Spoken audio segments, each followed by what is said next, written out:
तो इस पे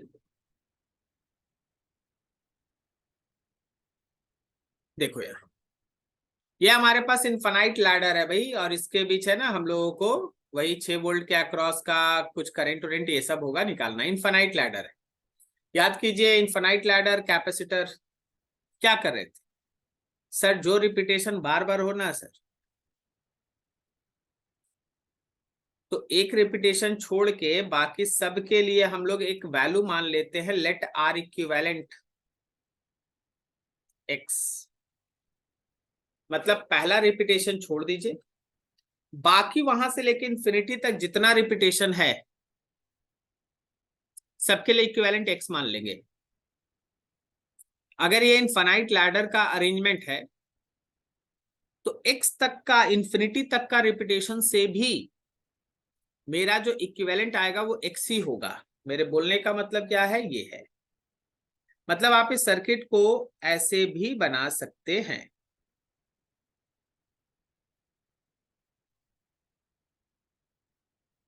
और यहां से लेके जो इन्फिनिटी तक का अरेंजमेंट था उसके जगह पे आप मान सकते हैं एक्स। ये आपका 2 ओम है, ये आपका 1 ओम है, और ये 6 वोल्ट है। अभी देखिए 2 और एक्स ये दोनों है आपस में parallel.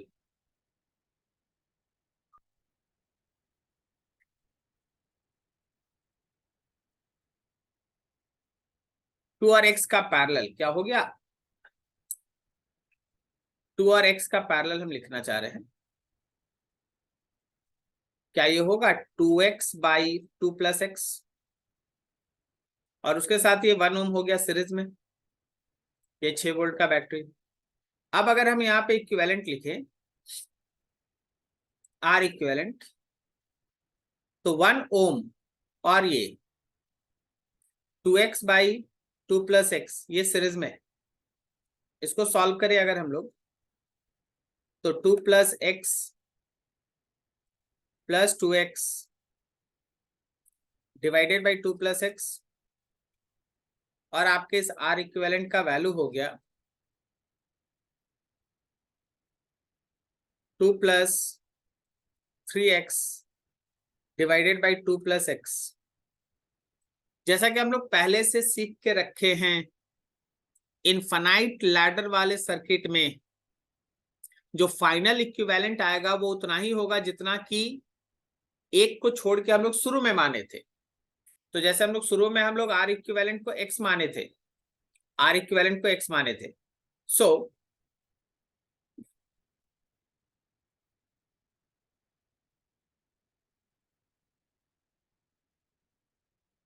For this infinite arrangement, are equivalent जो फाइनल आएगा ना वो एक्स के ही बराबर होगा। तो आप लिख सकते हो x is equals to 2 + 3x divided by 2 + x, multiply करो x से, तो वैल्यू हो गया 2x + x into x is x² is 2 + 3x। चलो ये क्वाड्रेटिक हो गया, x² - x - 2 is equals to 0। अब आप सॉल्व कर लीजिए, सॉल्व करके x का वैल्यू निकाल लीजिए। Solve for positive root of x, x के पॉजिटिव रूट के लिए सॉल्व कीजिएगा, जो आएगा वही आंसर होगा। ठीक है ना? x का 2 रूट आएगा, प्लस आएगा, माइनस आएगा, आप उसमें जो प्लस आएगा वही देख लीजिएगा, वही आपका आंसर होगा। तो कभी भी अगर इनफाइनाइट लैडर रहा ना, तो इनफाइनाइट लैडर में आपको इस तरह से प्रोसेस करना है और कैलकुलेशन आपको प्रोसेस करना है। ठीक है, ध्यान रखना है। एक अरेंजमेंट को छोड़ के बाकी सब अरेंजमेंट के लिए एक्स मान लीजिए, फिर उस एक अरेंजमेंट को भी ले आइए, एक्स उसके साथ पैरेलल में है, पैरेलल लेके है ना आराम से सर एक एक करके सर्किट को सिंप्लीफाई करते चलिए, आपको एक आर इक्विवेलेंट मिलेगा। जो आर इक्विवेलेंट मिलेगा उसी हिसाब से आप अपना कैलकुलेशन कर लीजिए। हाँ बस यहाँ ध्यान रखिएगा, लास्ट में क्वाड्रेटिक बनता है, तो क्वाड्रेटिक का 2 रूट आ रहा है, उसमें जो पॉजिटिव रूट होगा वो आपका आंसर है। ठीक है,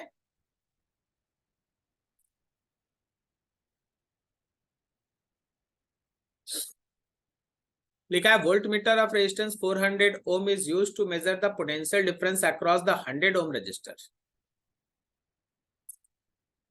Shown in figure. What will be the reading of voltmeter?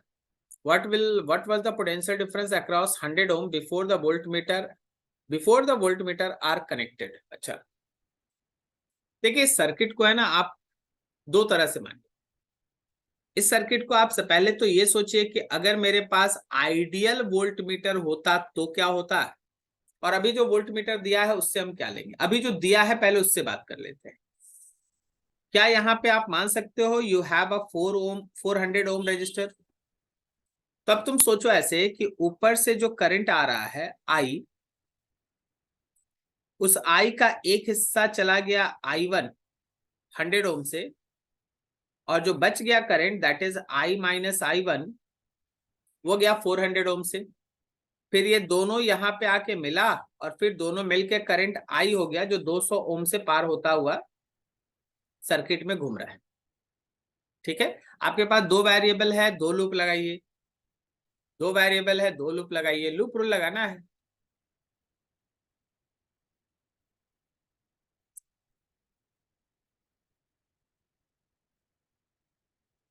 ठीक है,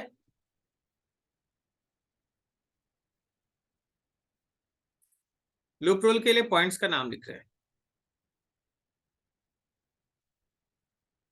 ये ए है, ये बी है, ये सी है, यहां पे मान लो डी है, ये ई है, ये एफ है, और यहां जी है. देखो in loop A B C F G A B C F G A से भी देखो निगेटिव, हमको ऐसे घूमना है.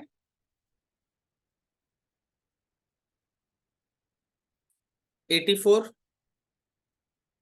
फिर देखो करंट के डायरेक्शन में गया तो -100 I1.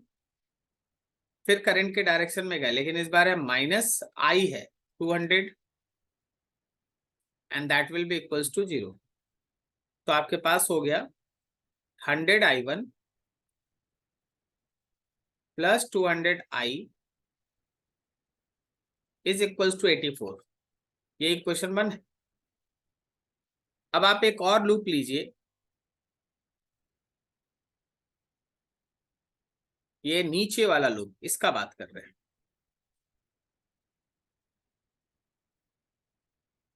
इन लूप एफ सी डी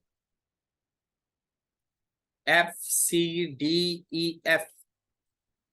तो एफ से सी जा रहे हो तो करंट के अपोजिट में जा रहे हो, प्लस 100I1. और जब तुम डी से ई जा रहे हो करंट के डायरेक्शन में जा रहे हो तो I minus I1 into 400, and that is equals to 0. So it comes to be 100I1 minus 400I minus minus plus 400 I1 is equals to 0. ये वैल्यू हो गया 500I1 minus 400I should be equals to 0. अब देखो equation 1 और equation 2 है आपके पास. आप दोनों को चाहे तो सिंप्लीफाई करके अपना आंसर निकाल सकते हैं. अब आप यहाँ पे जब दोनों का आंसर निकाल लीजिएगा, आई और I1 निकाल लीजिएगा, तो आपका जो रीडिंग ऑफ वोल्ट मीटर आएगा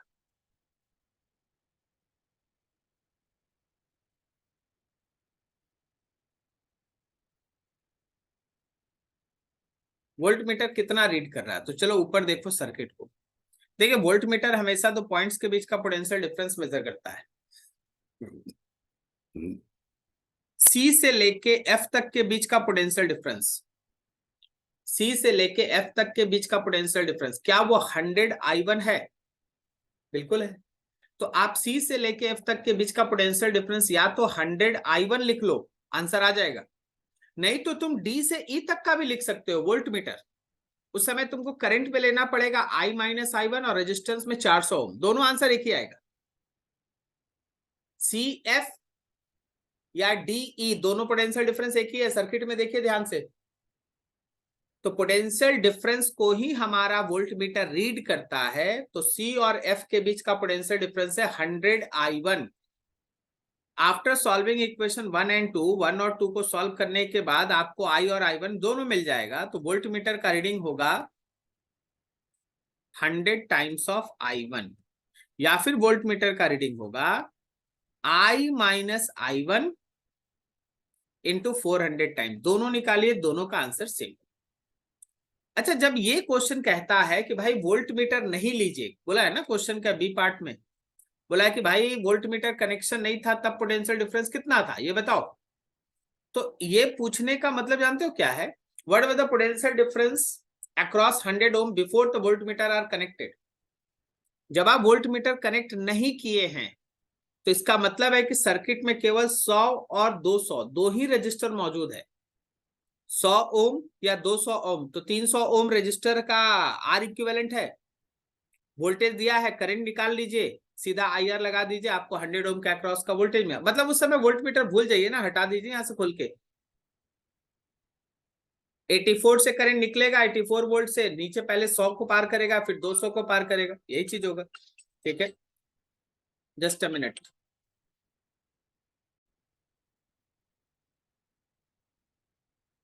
चलिए नेक्स्ट क्वेश्चन है 32।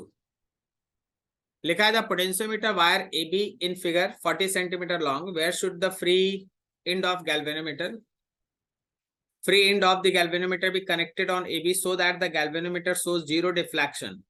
ये एक्चुअली मीटर ब्रिज सर्किट है, ये एक्चुअली मीटर ब्रिज सर्किट है जिसमें A से B तक का जो पूरा लेंथ है, A से B तक का जो पूरा लेंथ है वो 40 सेंटीमीटर दिया हुआ है। तो अगर हम मान लेते हैं कि ये नल पॉइंट C पे है और A से C तक का लेंथ X है, तो जो C से B तक का लेंथ है वो 40 माइनस X है। तो क्या हम लोग बैलेंस्ड मीटर ब्रिज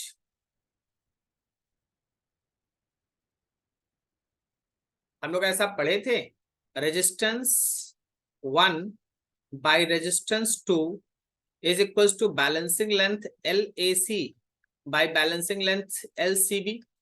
तो रेजिस्टेंस 1 मेरा 8 ओम है, दूसरा मेरा 12 ओम है। A से C तक का दूरी हम लोग X मान रहे हैं, तो दूसरा दूरी है 40 माइनस X। चलो यहीं से X का वैल्यू निकालो। तो 8 times of 40 minus X is equals to 12X, 320 आया, minus 8X is equals to 12X, 320 is equals to 8 और 20 12 20 हो गया। तो मेरे X का वैल्यू हो गया 16 सेंटीमीटर, मतलब ये बैलेंसिंग लेंथ है 16 सेंटीमीटर। ठीक है, मीटर ब्रिज पे सिंपल क्वेश्चन। चलो आगे बढ़ो।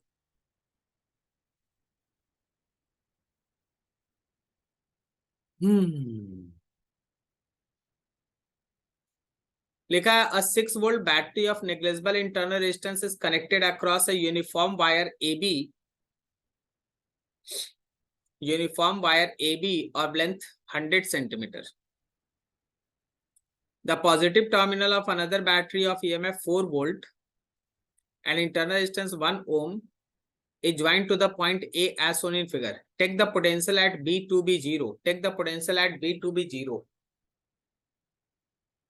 A, what are the potentials at the point A and C? B, at which point D of the wire AB the potential is equals to the potential at C? If the point C and D are connected by a wire, what will be the current through it?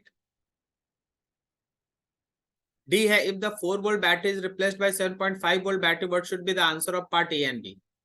Very good question for potentiometer circuit।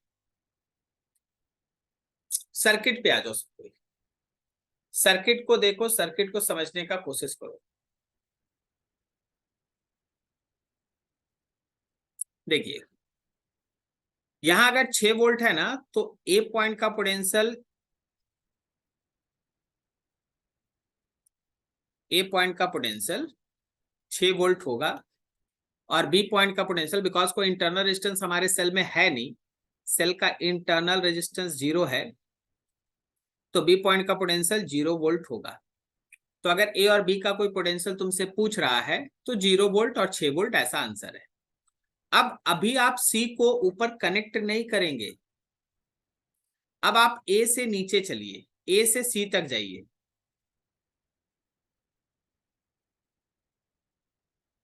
A to सी, तो आपके ए point का potential होगा, अभी आप यहां से चलते हुए, यहां से चलते हुए, यहां से चलते हुए, यहां से चलते हुए सी तक जा रहे। ए पॉइंट का potential -4 volt is equal to potential of C. तो ए पॉइंट का पोटेंशियल था 6 वोल्ट, इसमें से 4 वोल्ट को माइनस किए तो सी पॉइंट का पोटेंशियल आ गया 2 वोल्ट। मतलब ये जो सी पॉइंट दिखाई दे रहा है ना, इसका पोटेंशियल है 2 वोल्ट। अब आप ए से बी तक सोचिए, ए पॉइंट का पोटेंशियल 6 वोल्ट था, बी पॉइंट का पोटेंशियल 0 वोल्ट है, तो क्या ए के बाद कुछ पॉइंट्स ऐसा आया होगा जहां पोटेंशियल ऐसे घटते चला होगा? कहीं का पोटेंशियल 5 वोल्ट होगा, कहीं का पोटेंशियल 4 वोल्ट होगा, कहीं का पोटेंशियल 3 वोल्ट होगा, कहीं का पोटेंशियल 2 वोल्ट होगा, कहीं का पोटेंशियल फिर 1 वोल्ट होगा, तब ना जाके बी पॉइंट का पोटेंशियल 0 वोल्ट होगा। पोटेंशियल घट रहा है, कारण बहुत सिंपल है कि ऊपर जो सेल से करंट निकला, मेरा इस बैटरी से जो करंट निकला,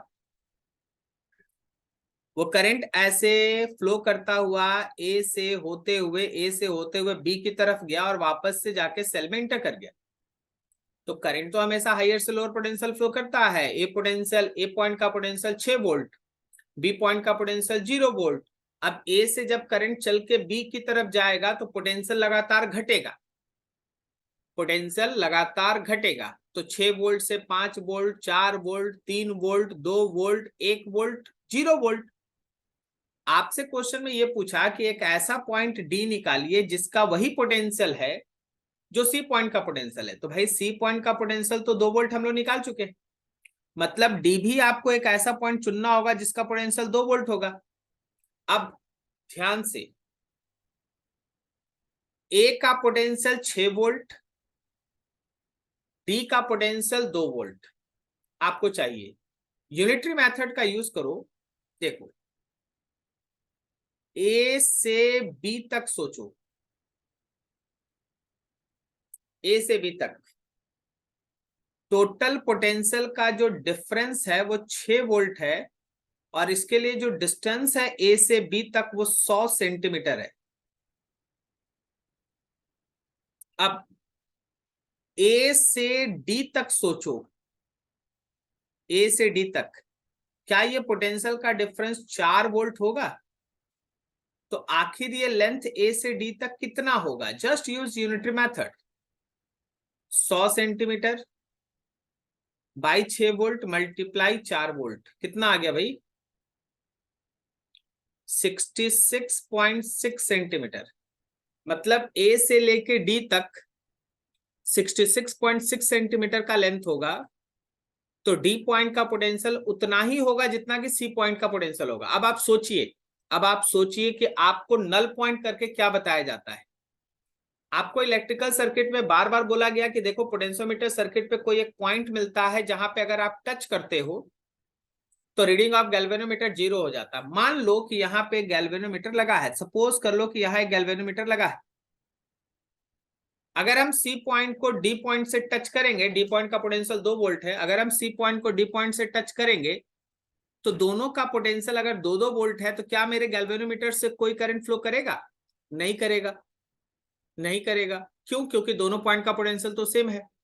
तो जो हम ए से लेके डी तक का लेंथ देख रहे हैं 66.6 सेंटीमीटर, ये कहलाता है बैलेंसिंग लेंथ, और डी कहलाता है null point.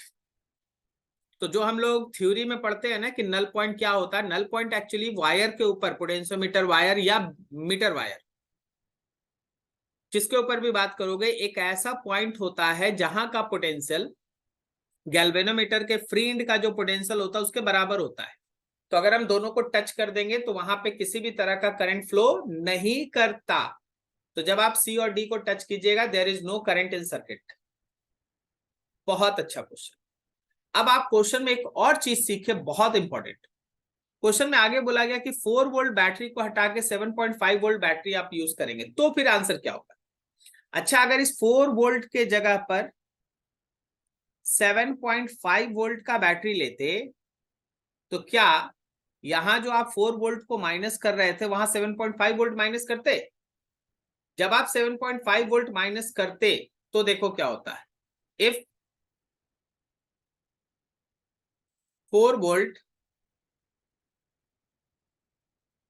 Is replaced by 7.5 volt, तो देखो होता क्या, ए से चलते 7.5 वोल्ट माइनस करते तो हम पहुंचते सी पॉइंट पे, तो 6 वोल्ट में से 7.5 माइनस करते तो सी पॉइंट पहुंचते। क्या ये वैल्यू 1.5 वोल्ट है? Minus 1.5 volt, minus 1.5 volt. अब तुम सोचो, इस केस में तुम चाह के भी क्या नल पॉइंट ऑब्टेन कर सकते हैं? हम तुमको कुछ सिखाते हैं, समझो।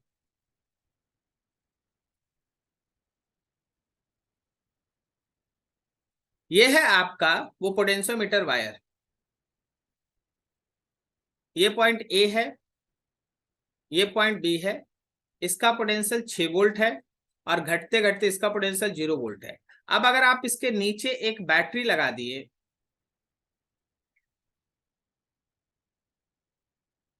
और इसका पोटेंशियल ऊपर वाले सेल के पोटेंशियल से ज्यादा है, तो सी पॉइंट का पोटेंशियल माइनस 1.5 वोल्ट आ गया, माइनस 1.5 वोल्ट।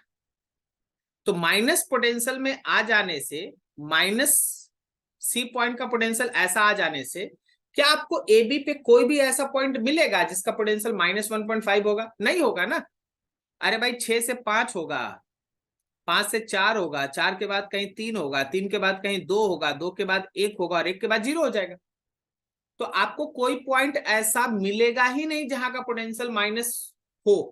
तो ऐसे केस में याद रखिएगा, कोई नल पॉइंट ऑब्टेन नहीं होता। No null point will obtain, no null point will obtain.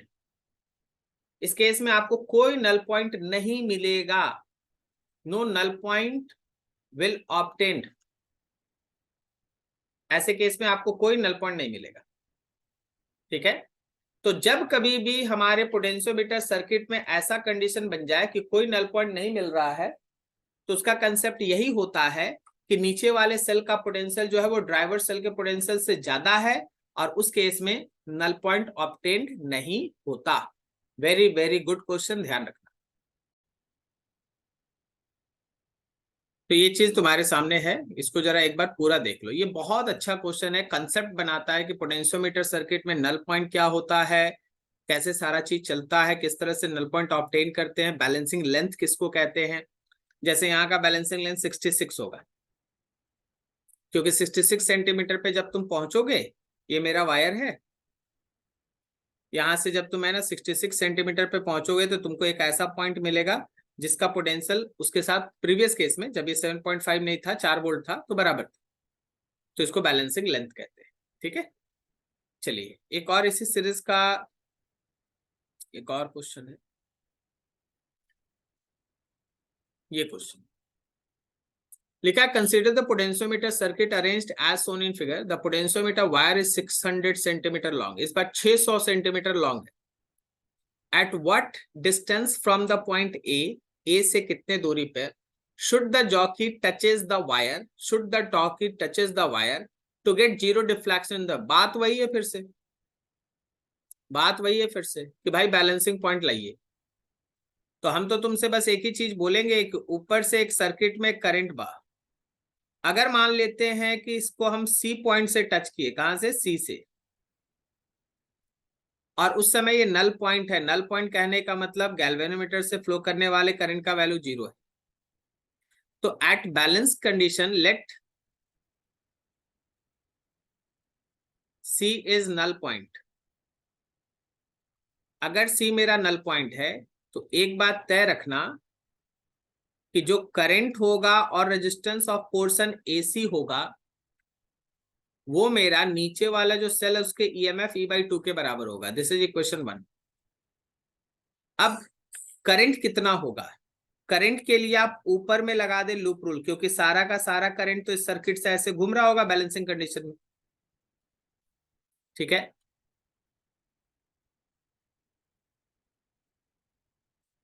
Applying loop rule, तो फर्स्ट केस में लूप रूल लगा रहे, ऊपर लूप रूल लगा रहे हैं, plus E minus I into 15R plus E I into 15R minus I R is equal to 0। सही है। तो यहां से तुम अगर देखोगे तो हमारे E इज इक्वल टू आया ये 16IR। तो जहां भी आपके I का वैल्यू है ना, जहां भी आपके I का वैल्यू है, अगर आप I के जगह पे चाहेंगे तो E/16R आप यूज कर सकते हैं। इक्वेशन 1 से चलिए, जो आपका प्रीवियस इक्वेशन 1 था वहां से, ओहो, तो आपके प्रीवियस इक्वेशन 1 की मदद से आपको दिखेगा I into resistance AC is equal to E/2। So from equation 1 I resistance AC is equal to E/2 है। I के जगह पे आप E/16R लिखें into resistance AC is equal to E/2। दोनों तरफ E कट गया तो रेजिस्टेंस का पोर्शन आ रहा है 8R। मतलब पहले केस में जो बैलेंसिंग लेंथ आपको मिलेगा ना, वो एक ऐसे पॉइंट पे मिलेगा जहां तक का रेजिस्टेंस 8R है। अब अगर आपको वो लेंथ निकालना है तो फिर आपको यूनिटरी मेथड सोचना होगा। आप इस फिगर को अगर ध्यान से देखिएगा तो 15R का रेजिस्टेंस, ये जो पूरा 15R का रेजिस्टेंस था वो 600 सेंटीमीटर के लेंथ पे था। तो 15R का रेजिस्टेंस अगर 600 सेंटीमीटर पे है, सिंस 15R का जो रेजिस्टेंस है वो 600 सेंटीमीटर पे है, तो आपका जो 8R का रेजिस्टेंस आ रहा है, क्या वो 600/15R इंटू 8R, कहने का मतलब 320 सेंटीमीटर पे आएगा। मतलब पहले केस में जो बैलेंसिंग पॉइंट है वो 320 सेंटीमीटर है, फर्स्ट केस में जो आपका बैलेंसिंग पॉइंट है वो 320 सेंटीमीटर है, 320 सेंटीमीटर। तो A से C तक का जो दूरी फर्स्ट केस में बोला गया था, what should be what distance from the point A should the jockey touches the wire to get zero deflection? तो at what distance, that is 320 centimetre from A से लेके C तक का दूरी, फर्स्ट केस में A से C तक का दूरी 320 सेंटीमीटर आया। हाँ, अब चलो क्वेश्चन का B part. If the jockey touches the wire at a distance of 560 centimetre from A, what will be the current in the galvanometer? तुम खुद सोचो, 320 सेंटीमीटर पे टच कर रहा है तो वो नल पॉइंट है, और उस नल पॉइंट पे रीडिंग ऑफ गैल्वेनोमीटर 0 हो रहा है।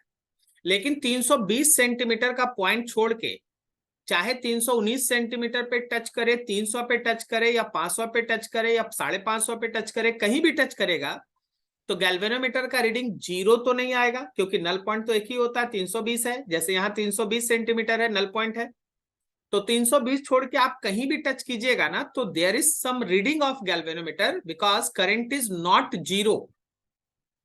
इस कंडीशन को अगर दिमाग में रखिएगा तो देखिए फिर आगे आपको करना क्या होगा।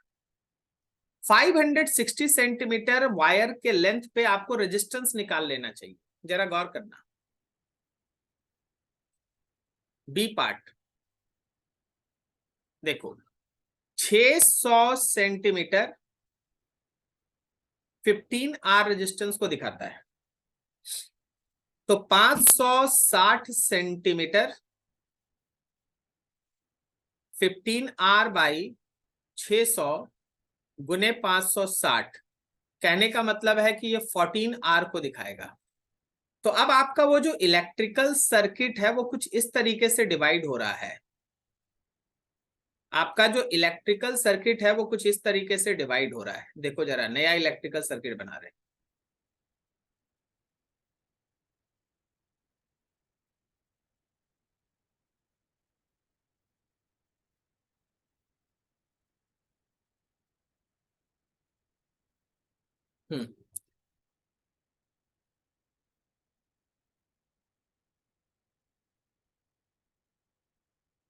नया इलेक्ट्रिकल सर्किट हम बना रहे हैं, उसको समझिए। यहाँ पे मेरे पास एक सेल है जिसका EMF E है, उसका खुद का इंटरनल रेजिस्टेंस स्मॉल r है, ये पॉइंट मेरा ए है, हम लोग यहाँ पे एक पॉइंट डी मानेंगे। अब ए से लेके डी तक 560 सेंटीमीटर है, ये जो 560 सेंटीमीटर है वो ए से डी तक का लेंथ है। तो ए से डी तक हम लोग एक रजिस्टर मानेंगे जिसका रेजिस्टेंस होगा 14R। तो डी से लेके बी तक आपको एक रेजिस्टेंस मिलेगा जिसका रेजिस्टेंस होगा स्मॉल r। नीचे मेरे पास E/2 EMF का एक सेल है भाई, उसका भी अपना कुछ इंटरनल रेजिस्टेंस R है। देख लेते एक बार क्वेश्चन। हाँ, ये सब सही है, गैल्वेनोमीटर है, ऐसा ऐसा बिल्कुल सही। यहाँ पे एक गैल्वेनोमीटर लगा है और इस गैल्वेनोमीटर को ले जाके डी पॉइंट से जोड़ देना है। अब इस केस में अगर हम करंट को फ्लो कराना स्टार्ट करें तो करंट के डिस्ट्रीब्यूशन को देखो और समझो। मेरे इस सेल से करंट आई निकला, वो आई करंट यहां से एक हिस्सा I1 में इधर चला जाएगा, जो बचा हुआ करंट है I-I1 वो इधर आएगा। ये I-I1 करंट और I1 करंट ये दोनों मिलके फिर इसमें इंटर करेगा I करंट, और वही I करंट ऐसे घूमता हुआ इसमें इंटर कर जाएगा। वही I करंट ऐसे घूमता हुआ इसमें इंटर कर जाएगा। सही है। नाउ थिंक, सोचो, अगर हम यहाँ पे लूप रूल लगाएं। देखिए 2 बार हमको लूप रूल लगाना पड़ेगा क्योंकि 2 वेरिएबल है। एक मिनट, यहाँ तो कैपिटल ए पहले से लिखा हुआ है, ए है, इधर हम लोग क्या करें,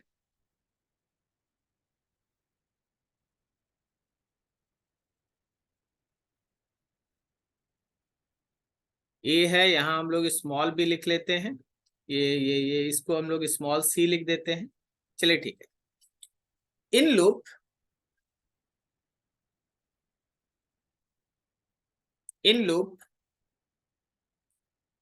ए A D B B A, मतलब ए से स्टार्ट होके फिर घूम के ए तक। देखो करंट के डायरेक्शन में जा रहे हो तो -14I1R, फिर करंट के डायरेक्शन में गया -I/R, फिर करंट के डायरेक्शन में गया -I/R, निगेटिव से पॉजिटिव पे गया +E = 0। तो तुम्हारे पास आ गया -14IR -2IR = -E, दोनों तरफ माइनस कैंसिल, 14IR I1R और +IR +2IR = E। ये इक्वेशन 1 है। अब दूसरा लूप लीजिए। इन लूप देखिए, आपको फाइनल सॉल्यूशन खुद निकालना, हम दोनों लूप रूल लगा देते हैं। ADGCA, ADGCA एकदम किरचॉफ्स रूल लेके बनाना है। अब आपको पोटेंशियोमीटर सर्किट सोच के कोई फायदा नहीं, ए से चलना है और ऐसे घूम के वापस ए तक आना है। तो करंट के डायरेक्शन में गए तो -14I1R, फिर नीचे देखो करंट के अपोजिट में जा रहे रजिस्टर में, तो +I-I1 × R, फिर नेगेटिव से positive +E/2 = 0, +E/2 = 0। This will be equals to -14I1R plus of IR -I1R = -E/2। This is -15I1R और +IR = -E/2। ये रहा इक्वेशन 2। आप इन दोनों इक्वेशन को सॉल्व करें और फिर करंट का वैल्यू निकालें। Solving equation 1 and 2, we get I and I1। तो ये दोनों किरचॉफ्स रूल से जो बना हुआ लूप है, उसके लूप रूल के बेसिस पे आप दोनों को सॉल्व करेंगे, और जब आप इन दोनों को सॉल्व करेंगे तो आपको I और I1 दोनों मिल जाएगा। ठीक है। देखो ये सब क्वेश्चन है ना, असली इलेक्ट्रिकल सर्किट का क्वेश्चन है। बाकी सब तो छोटा छोटा है ना, ऑब्जेक्टिव टाइप क्वेश्चंस होता है, लेकिन इन सब क्वेश्चंस पे आपको एकदम खुल के दिमाग लगाना चाहिए। यही सब एक्चुअल कॉन्सेप्ट बिल्डअप करता है। लंबा लंबा क्वेश्चन चले जिसमें आपको बहुत सारा चीज सोचना पड़े, ऐसा है तो कैसे बनेगा, वैसा है तो कैसे बनेगा, सोचना पड़े। ठीक है, चलो यहां तक जरा सेव कर ले। इसके बाद जो क्वेश्चंस है ना वो एक्चुअली है ना आरसी सर्किट का है। इसके बाद का क्वेश्चन देखो, आर और सी दोनों है इसमें,